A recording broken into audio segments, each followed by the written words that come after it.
There are beings which looked like free, liberated, by which the meditation played a role as a sadhana. So I understood also that meditation was necessary in order to see that it does not work by most of them.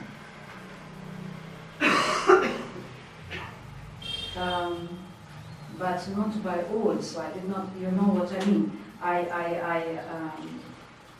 By Zen masters, for example, there was this so extreme sadhana with, and then as a result, something is out there, really seeing, recognizing I cannot get it through this, and this giving up is the liberation. So everything is good. I am not against meditation, I am not against yoga. Everything is good. But you have to go away from that. So for the time being, as a foundation, as a preparation, everything is good. Everything is beautiful. So afterwards, some samadhi state, some meditative state, some energy field, everything may happen. Let it happen. But we should not have any concern over that. We should not have any effort over that. Everything must be natural. That is, for example, there are some water channel maybe there in our house. For some wastewater, we have some channel for the flowing of water. Then the water may flow in the channel. And if you block the flowing water by your hand for certain time, the flowing water will accumulate. So after the accumulation of water, if you remove the hand, the water will have some force. So if you do not have the block, the water will not have some force. The natural flow will be there. But if you artificially create some block in the flowing water, the accumulated water will get force when you remove the hand. So in this way, our meditation will create some artificial flow in our liberation. So thereby we can understand some taste, what is the nature of liberation. We can feel like this. But at the same time, we need not always we need not go to the use of artificial liberation. So the natural liberation is enough. Then because of our very nature of our mind is in the liberation, because of our misunderstanding we are struggling. We are doing some disturbance, we are causing some disturbance. Yes. In past, for me it was like equal, meditation equal liberation. So this I did not understand previously. So now I'm more clear about it. I'd like to continue on with her. Okay. Because you hear so many teachers, and you're one of them, who said, I did 40 years of practice, hard sadhana, I did 30 years, I did 50 years of sadhana, and then I just said, forget it, and I gave up.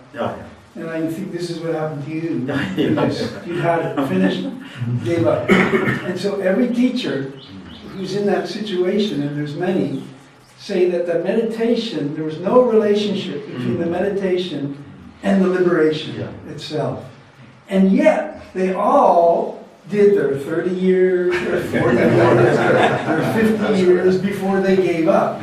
So it seems, even though it may not be a cause and effect, it seems there is something that looks like a cause and effect there, that I did it and I got fed up and I gave up. So, and we have to see this for ourselves, in a sense, that we just give up. So, is that meditation of any value, or that hard, long sadhana of any value to get us to the point of giving up? Or is it of absolutely no value whatsoever? whatsoever, because it seems there's a relationship. But the main reason for the meditation is that, so we take a different kind of lifestyle, because otherwise we will have the different kind of lifestyle using liquors or drugs or anything to set ourselves in. But we are in a different line. We are prepare ourselves and we have a disciplined life. So everything, for many things it is helpful. But the only wrong thing is that we are relying the meditation for our eternal salvation. That alone it will not give. The other thing, but it gives us more than 50% help. So the final help alone it cannot give. So the meditation cannot give us the final help. For that we have to take away from that, take ourselves away from the meditation. I think it's a very good point he's saying. Every teacher, all the greatest masters have done a lot of meditation. 20 years, 30 years, 40 years they do. And then they attain some state of liberation for whatever reason. And then many teachers will say, look, actually that's not necessary. Liberation is free-flowing, it's natural, it's samadhi, it's natural. Don't bother with that. But they have all, without exception, have put in that 30 years of time or 20 years of time. They have all been seeking for 20 years before they say, you don't need to seek. I don't need to seek. So the question he's asking is that work of 20 years, is that preparatory work? Is it almost as you're preparing to come to a point where I say, no, I don't need it. No. That if you have to go through that to come to a point where you say, actually now I don't need, or we don't need it. That is this question. But, am I right? Yeah. But everybody is needed. This work is needed. Yoga is necessary. Meditation is necessary. As a preliminary work, this is a must. Without this, we cannot be there. Otherwise, you must be in a torturing problem. Further, if anybody is in torture of his problem, if anybody is in the agony, whether he is seriously in psychological problem, that person did not have this preparatory work. Right. They can directly come to that realization. But as an ordinary person, this is the ordinary way. That's the natural way. We have to go through meditation, doing practice, doing many sadhanas, everything necessary, everything is useful. Because it gets quite clear over a period of time that it can't be the result of effort.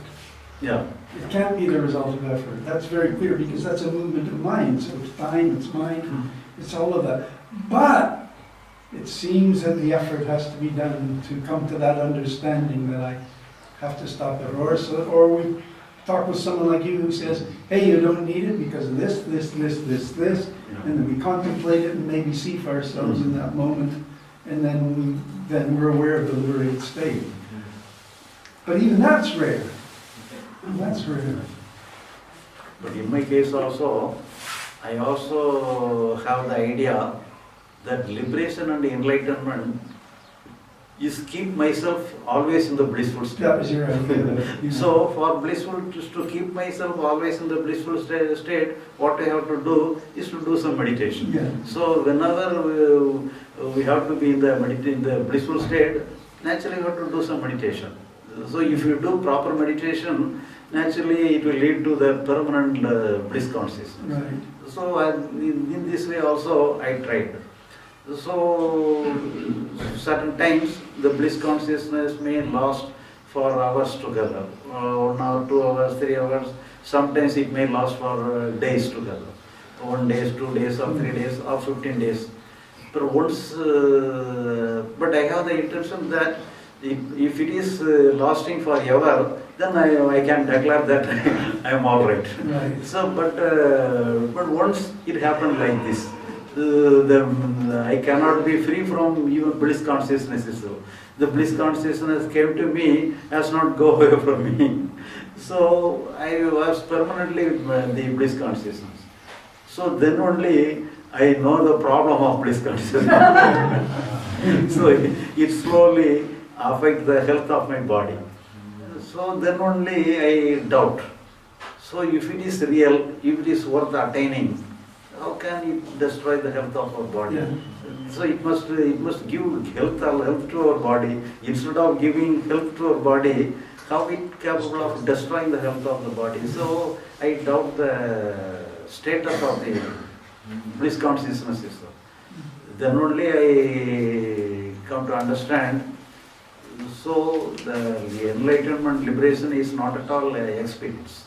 So when I come to a conclusion, then it is not an experience.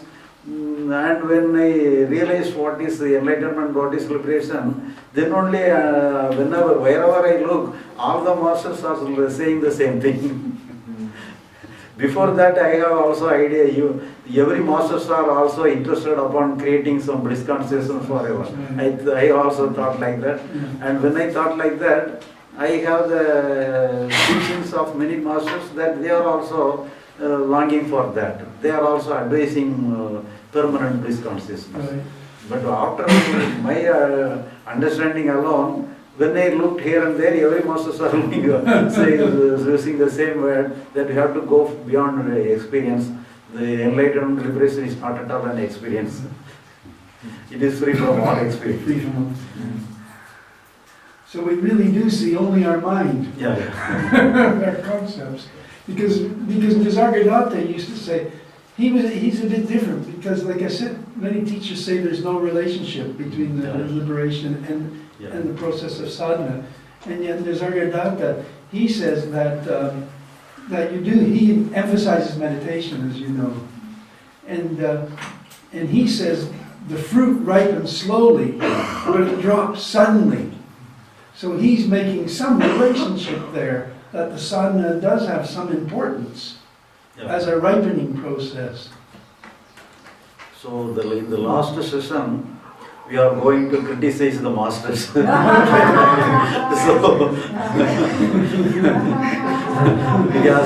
many masters are doing many wrong things. So that is the cause of our problem. So that we are going to deal with in the last session. Okay. That is the confirmation session. Okay. So they are not doing it consciously. Unconsciously they are doing so many mistakes.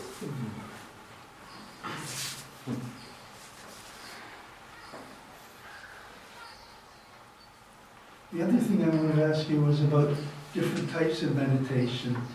Because there's the one type of meditation that many people at one time have known about, where you just put your attention on one object and you keep your attention focused on that object, so it's single pointed, like a candle or a deity or a flower, whatever it may be. Just keep your attention focused on that one object, and that can create a type of samadhi over a period of time. Then the other type of meditation isn't that at all. It's more like a vipassana or a witnessing type of meditation. And it seems that the results of those two are very different. But here the main thing is that, for example, you are looking at the flower. So with focus of attention, you are looking at the flower. And you are focusing your consciousness there. The consciousness is focusing there. And when you are focusing your consciousness, you remove the flower from here. Then what will happen to the consciousness?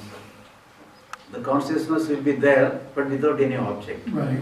For example, you have some torchlight, torchlight. Yeah. And you focus the torchlight to some object in the night. You can see some object. Through the beam of the torch, you can see some object in the dark. But at the same time, you can focus the torch here and some there, and afterwards you focus the torch to the sky. Can you see any object? No. But some beam is there. The beam is there. So the beam is the consciousness. Yeah.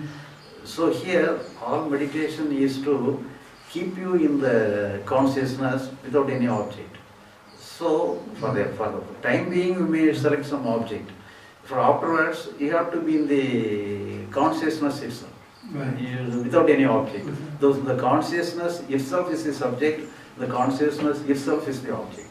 So the subject and the object is consciousness itself. So that is the meditation. That's the final stage of meditation. Right. The beginning we can focus any attention, focus our attention to the thought, so the gap between thought, or serve something, some focusing point of our chakras or any part of anything. That may be a little different. But the main thing is that we have to be in the attentive state, and not without any object. Yes. Without, no object must be there, some attention must be there. Keeping our consciousness without any focusing point. So keeping our consciousness in a waking state, so that is, the pure consciousness is the sleep state or the Anandamaya kosa. When you keep the consciousness without any object, that we are activating the Anandamaya kosa in the waking state itself. And there are many kind of meditation, but the core substance, the central point is keeping your consciousness without any object. That is the central point in all meditations. But if you are focusing meditation in certain points, in chakras, that you are creating some activity, some energy, and thereby you can create some special kind of sensation, special kind of powers. Right. So that is different. Yeah. But with pure meditation, the nirvana samadhi state or nirvikalpa samadhi or anything, that is keeping your consciousness alone without any object. With an objectless meditation. Yeah. That is the real meditation. Right. Yes. So do you have any comments on that, or will you talk more about that later? About the validity of objectless meditation? Because that in a way is what Bhagwan was teaching, is objectless meditation. That's the goal of it. Validity of the usefulness. Pardon? You use the word validity, but wouldn't it? Well, the usefulness is good. Usefulness. Do you see any usefulness in that Yeah. objectless meditation? So we have to start with some object. Right. Then only we can remove the object itself. Right. Then afterwards we can, our conscious has to look into the conscious itself. So the beginning and end is consciousness. It's everything related to Anandamaya kosha. Yeah. Yes, Yeah. it's related. The consciousness itself Anandamaya kosa. Yes, and observing the consciousness, the Anandamaya kosha. But in our sleep, it is there without any direction, without any focusing point. But in our waking state, we use our consciousness with some focusing point. So we take it as the waking state. Basically, the consciousness is same. Both in waking state, both in dream state, both in sleep state, the consciousness is same. But in the sleep, there is no focusing point. There is no object to be seen. So the meditation, correct me if I'm wrong, when we get into this state, the object, when we get to the goal of meditation, of being in this objectless meditation, it's still not mananasa because we're keeping. Yeah. The active word there is we're keeping. And what you're talking about is freedom without keeping. Yeah, but all working, whatever may be, we may give even a polite name, but even understanding, even enlightenment is a kind of manolaya. Even enlightenment is manolaya. Only liberation alone is manonasa. But the enlightenment is a great thing. Meditation, everything is a great thing, good thing. But at the same time, everything is manolaya.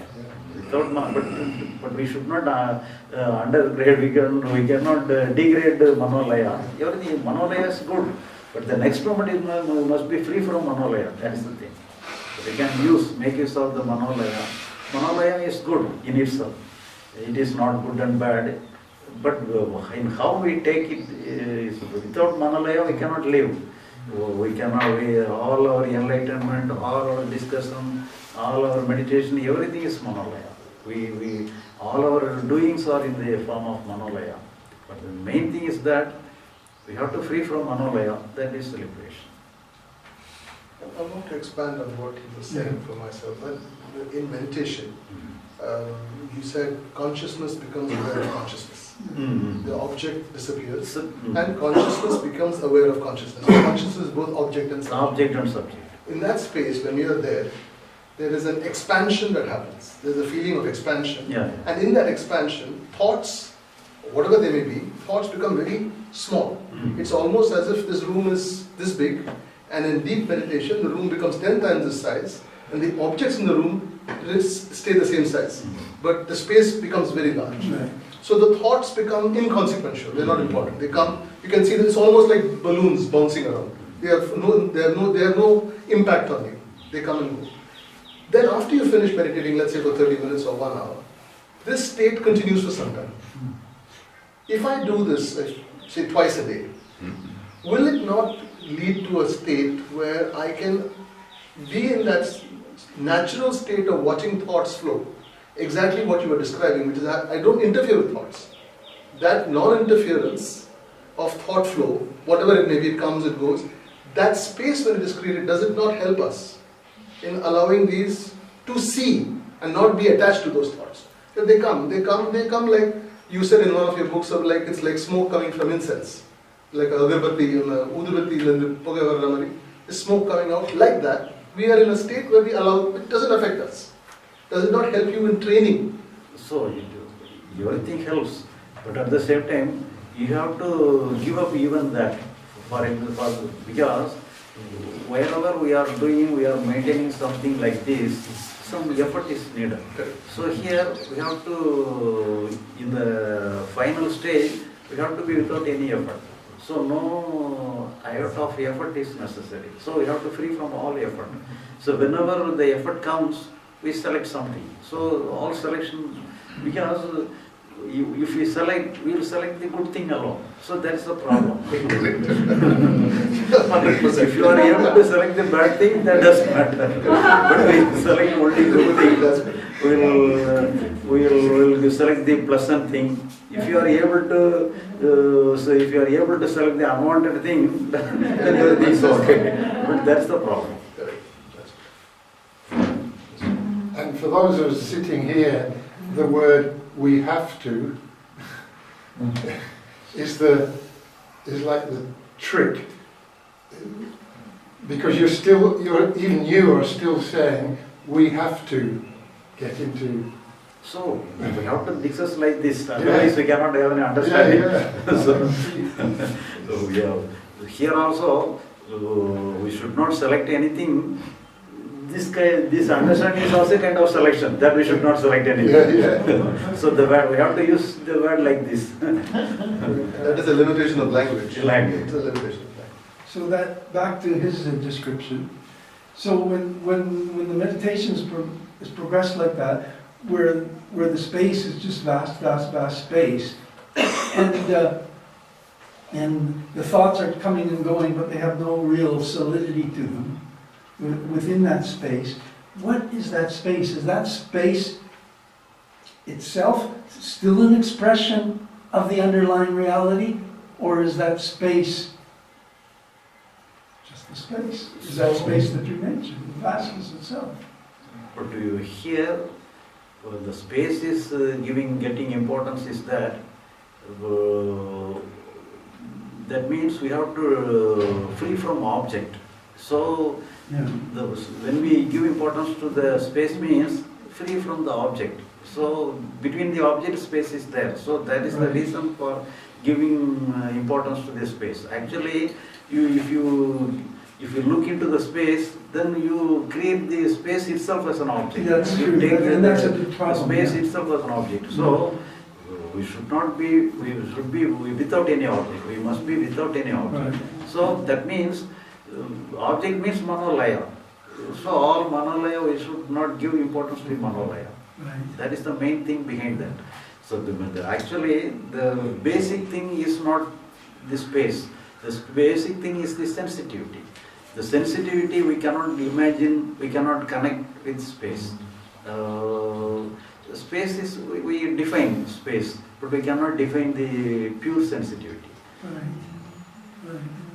So space also arising out of that. This feeling of space is also arising, Everything is arising out of that. Is arising out of that. And yet the space seems uncreated. It's not created. But here, the importance of space is that we should not give importance to the object. Yeah. That is the main thing. That's the importance of the That's space. That's the Yeah. importance. I It comes back to Sumayri. It comes back to Sumayri. I mean, because in some ways, it's like the state of deep sleep. If you could be in a state of, not as a state, but as a stateless state, in deep sleep, in the waking life, is that what you're talking about? In a So sense? it is in the meditation, you are in the, once again in the, even though you are waking, you are sleeping. While you are sleeping, but at the same time you are waking. That is the state of meditation. Yeah. Right, but the natural state, I mean, because I think when he was talking about the natural state, Natural state it's is a stateless state, in a sense. Because it's Stateless not state. something, it's a stateless state. because Stateless it's state means not created. Stateless state means everything is part of the stateless state.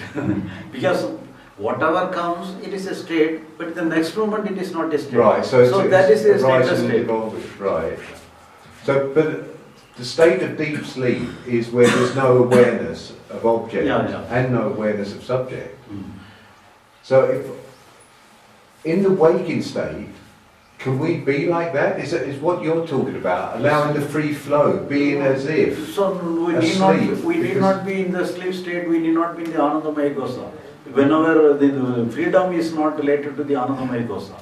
So it related to everything, even the consciousness may be part, our thinking may be part, our struggling may be part, our even the bliss consciousness may be take the part. So everything is part. It is the part. It is the whole of the world.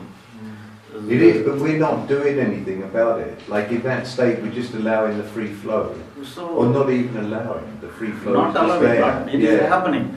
Some happening is there. Whatever happening in ourselves is in the free flow. There is nobody to allow anything. Right. Yeah. The person who is allowing must be in the flow. He should not keep himself in the bank of the river to Yeah, allow the observing river. the free To allow flow. the river. He must be also in the river. There should not be any bank Yeah. to contain the river. In your teaching, when we are saying that there is flow, we are part of the flow. And yesterday also I used the word allow, and you said no allow. But in some way, is this teaching not saying that there is some sense of allowing? Because I must not interfere. No. Not interfere is to allow, is it not? Yes. So I'm saying I'm not interfering. But Because of the teaching, I'm saying from the Yeah. teaching point of view. Because the words are, anyhow we have to Work with them. use the words, we have to use Manolaya, but with the help of Manolaya, we are trying to understand Manolasa. That's right. The key word keeps going back to helplessness. We spoke about Manolaya, Manonasa. Actually, Manonasa is a conception of Manolaya. Actually, there is no Manonasa. So even liberation is a part of Manolaya. So there is no such thing as Manonasa itself. Right. That's a good point. Yeah. So there's a flowing of Manolaya. That's all. Manolaya comes and goes. Yeah, that's it. That is That's Manolaya. Manolaya. That is lubricated flow of Manolaya is liberation. Yeah. So there is nothing like Manonasa or Yeah. getting out of it. Only Manolaya is there. Manolaya. Now it is efficient Manolaya. And now when liberation state is a lubricated flow of Manolaya.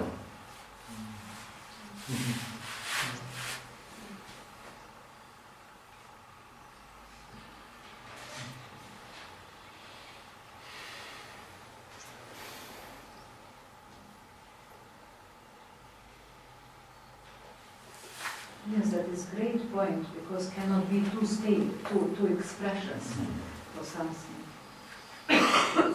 Just flowing Manolaya. So we can know only Manolaya and without Manolaya. So the moment of Manolaya means Manolaya comes and disappears. So that alone is there. But when we keep Manolaya, the problem is in the Manolaya. And the liberation is also the free flow of Manolaya. Because the mind cannot know the unknown. So whatever it says the unknown is part of the known. No. Yes. So something conscious, third state, fourth state, everything is a part of mind.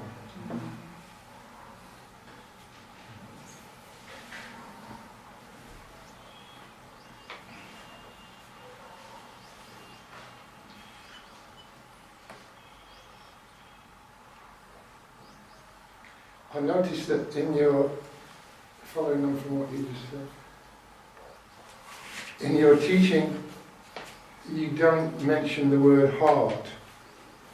And I think I certainly have an experience that is, I don't know how I would ever describe it, but I'm happy to use the word heart to try to attempt to describe a feeling that is not quite in the mind, but it's still. And I notice that you don't. A lot of masters use the word heart, bring the mind into the heart. That kind. I notice you don't use that. Is there any reason that you don't choose to? We haven't had any discussions about what the heart is, whether the heart is the self. Can we actually feel the heart? That's a topic that you don't choose to go to. Is there any reason? Heart. Heart. So many people use the word heart for consciousness. They use the word heart for consciousness. Instead of using the word consciousness, they use the word heart.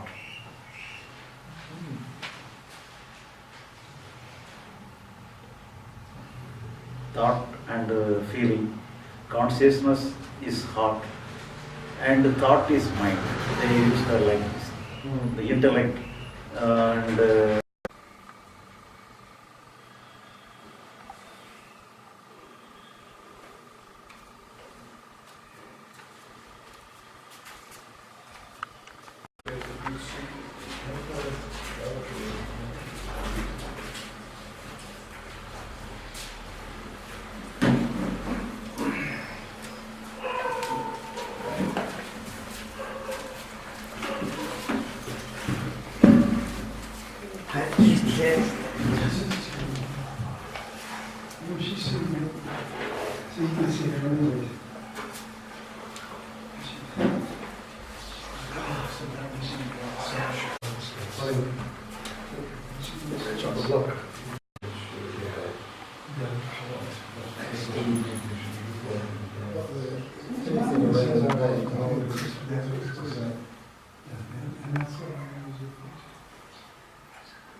you are activating the Anandamaya Kosa or activating the sleep state in the waking state.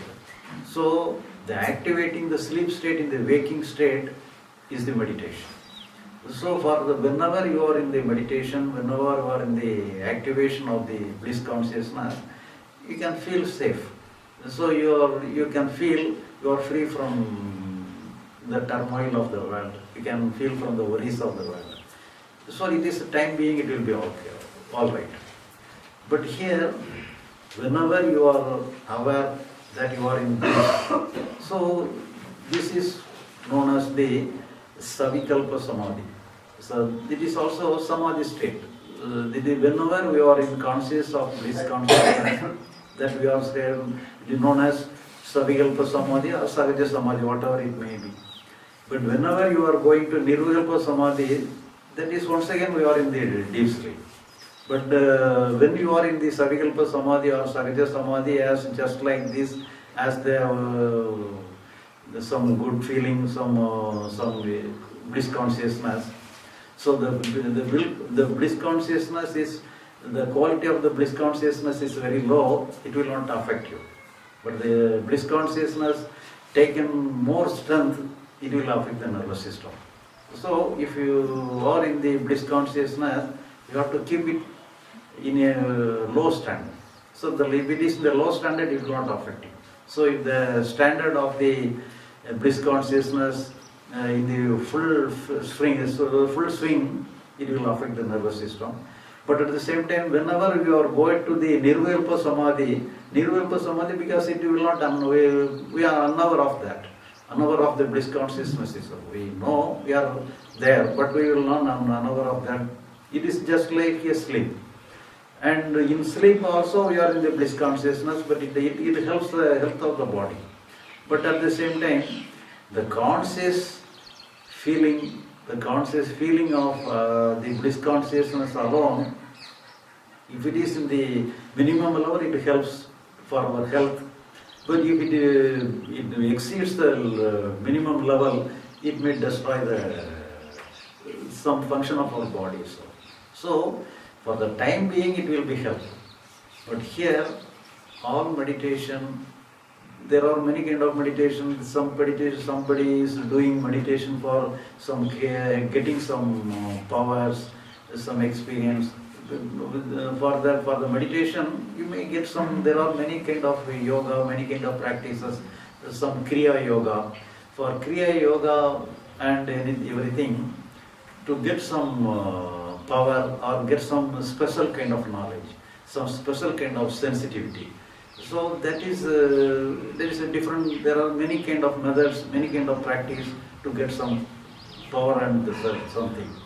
But here, it is also possible to you can have some special kind of vision, special kind of power, special kind of sensitivity. Everything is possible. But when we compare liberation and enlightenment, it may till we reach the thing, it may be a tremendous one.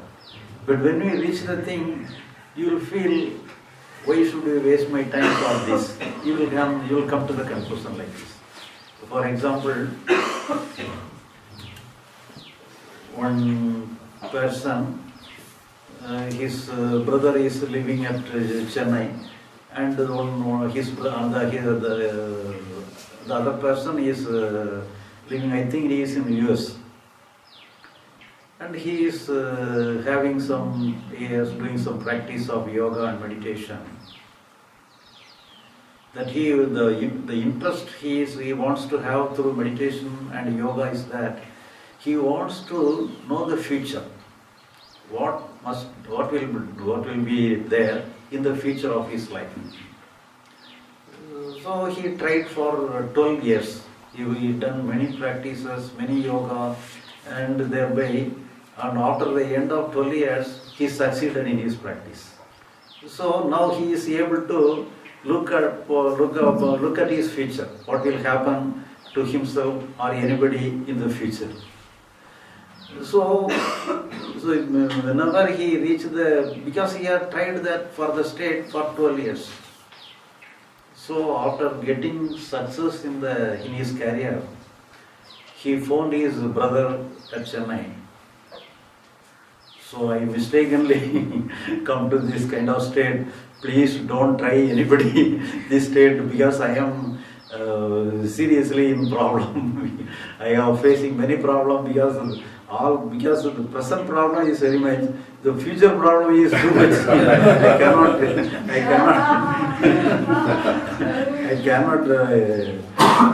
cannot imagine the future problem. I cannot face the future problem. I am in terrible condition. Please don't try this method. Please take this as a warning. Don't try this method. Don't try this method. So he speaks like this. So this is the case of this special power. So when till we are getting such special power, it may be we may feel some enthusiasm, we may have some interest upon those things. But when we reach the thing, we will feel it is useless only. Not only useless, it will give some problem. It will be a nuisance. You will feel it is a nuisance. So there are many cases. You need not explain much. And if you have any clarification in this aspect of meditation, because everybody is doing meditation, everybody has some knowledge about meditation. And if you have any clarification, have any discussion related to meditation and yoga, we can discuss. And after this discussion, we can once again go to the monkey medicine story.